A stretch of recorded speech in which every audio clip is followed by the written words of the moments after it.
What's happening, everybody? Welcome back to the Hybrid Network and another look into Stephen King's It, exploring the different facets of the book and the original 1990 miniseries in order to better understand the intricacies of the story and its characters, while also preparing us for the new 2017 adaptation, set to come at us in September of this year. For the most part, the videos I've done have all focused on the book, explaining a lot of the more out there concepts prevalent within the story and just how much can actually make it to the big screen. So much so that I haven't really even touched the previous movie in any way, shape, or form. Starring Tim Curry, the original Stephen King's It was a television miniseries that aired in 1990 on ABC, following the plot of the book fairly closely while clocking in at around 4 hours in its entirety. To this day, the film still receives general praise, though probably the most respected aspect of the film is legendary actor Tim Curry's work as Pennywise the Dancing Clown, bringing with him an air of comedy and menace that he goes back and forth between. He was genuinely frightening and bordered on being downright hilarious at several points in the movie, which lines up with the book in several cases, but the question remains on everyone's minds: how is Bill Skarsgård going to portray the terrible entity in the new movie? We've seen a terrifying glance at the presence of Pennywise in the latest trailer for the movie, showing several eerie scenes involving the clown, most notably one involving a projector as Pennywise slowly materializes within the frame, his grinning face eyeing the children hungrily as they scream and stare in horror.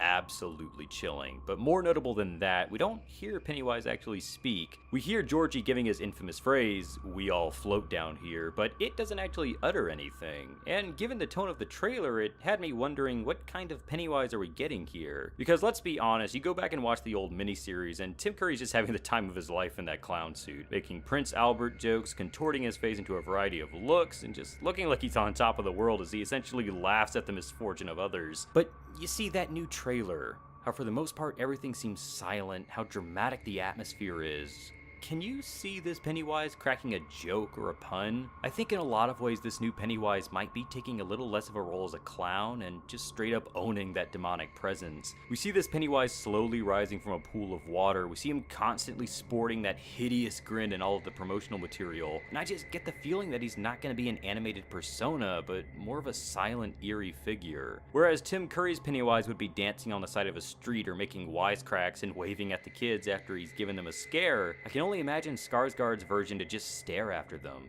unblinking, unmoving, and just smiling at their state of fear as he slowly ripens them up for feeding. I think there's two schools of thought here as well, and I'm not saying that one's any better than the other, and I think in fact we haven't seen too much of Skarsgård's Pennywise, so maybe this comparison is all moot, but in the more ambiguous and creepy tone that the most recent trailer has given us, I get the feeling that this might be a far different Pennywise that we'll be dealing with. He seems more monstrous, more aloof, and definitely a bit more frightening than Tim Curry's portrayal, with all due respect. But those might just be my thoughts. What are y'all's thoughts? What kind of Pennywise do you think we're getting in the new movie? How do you think it will compare to Tim Curry's portrayal of the ominous clown? And go ahead and give me a rough estimate of how many restless nights you'll be having after this film, because as someone who's terrified of clowns already, yeah, this is probably going to keep me up for a while. But thanks for watching, guys. If you liked what you heard, go ahead and give it a thumbs up. It really helps us out. And be sure to stay subscribed to the Hybrid Network to stay all up to date on all of our videos as they come out. My name's Luke, and I'll catch you guys next time.